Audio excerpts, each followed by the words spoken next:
you get railroaded, as you would say in English, right? Meaning someone takes over the conversation. Or as you're presenting, or you've seen this happen with other presenters, as a person is presenting, they're going through the slide, and then the decision maker says, stop, stop, stop. Now tell me again. Tell me, what is this all about? Because I don't understand. Can you tell me in 1 or 2 minutes what you're talking about? What do you want from me? Right? Okay, I think we can all agree that it is very painful when it happens. So the question to ask ourselves is, why does it happen? Why does it happen? Right? Yes, while we lose certain things, we may gain a lot in terms of insights about behind the objections. You are right. Having said that, it's a very expensive way sometimes. I mean, using expensive as a term to get those insights. So maybe we can now sit back and look at those insights. You are spot on, and say, let's make some sense of those insights, and let's see what we can do differently. And I hope I can give you some. Yeah. Now, the question, as I said, is this: why does this happen? Let's put ourselves in the decision maker's shoe, right? Decision maker comes into a meeting, decision maker comes into a conversation, decision maker opens an email, right? And when they are opening a email, generally are these decision makers, they are in senior positions, and generally they are what we call time poor. They've got so many things that they need to talk about, to deal with. So they're time poor. They don't have the time to hear things in detail, right? What do? We, on the other hand, do this. We do a data dump. Can everyone see this? Kingwa, you might have to spotlight me if you're not spotlighting me yet, yeah? So what do? We talk a lot of details before we come to the end, yeah? I'm just seeing, make sure that everyone can see this. We talk a lot before they come to the end. Where does the decision maker want to hear, or what do they want to hear? This part over here, the end. Right? But what do? We make them listen and sit through a lot of information, read through a lot of information before we get to the end.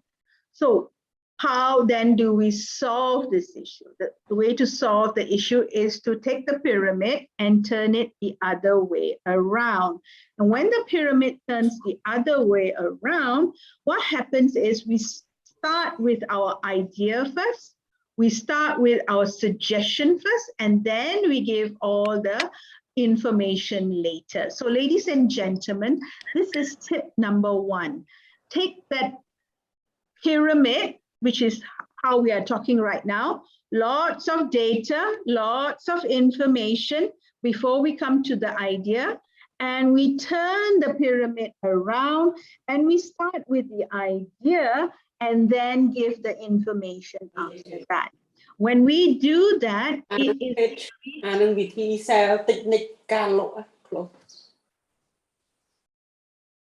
when we do that, we are telling our decision maker that we are very, very mindful to we are very, very mindful about their time. So I've got a question here. Hector says, can you put it out? Okay, so Hector, is this better for you? Closer? Yes, this is clear. This is clear, okay? So once again, let me repeat that. How we talk to decision makers, our normal way of talking to decision makers is we give a lot of data before we come to the point, which is our idea. The decision maker gets very, very impatient because the decision maker does not have time to hear all the details. We love our details because we work with the details. We are subject matter, we have subject matter expertise. The decision maker doesn't want to know your subject matter expertise. They want to know your idea. So how to make it easier for them? We make it easier for them by inverting, changing, turning it over the pyramid and starting with the idea and then giving the details afterhand. Okay. Oh, for you, it's further, Hector. Okay. Can you see it this way? Is it better? Okay. All right. Right now, why does that work for decision makers? It works for decision makers because the decision makers do not want to have the details. They know you have the details. What they want from you is the synthesis of the details. Now you've got all the details.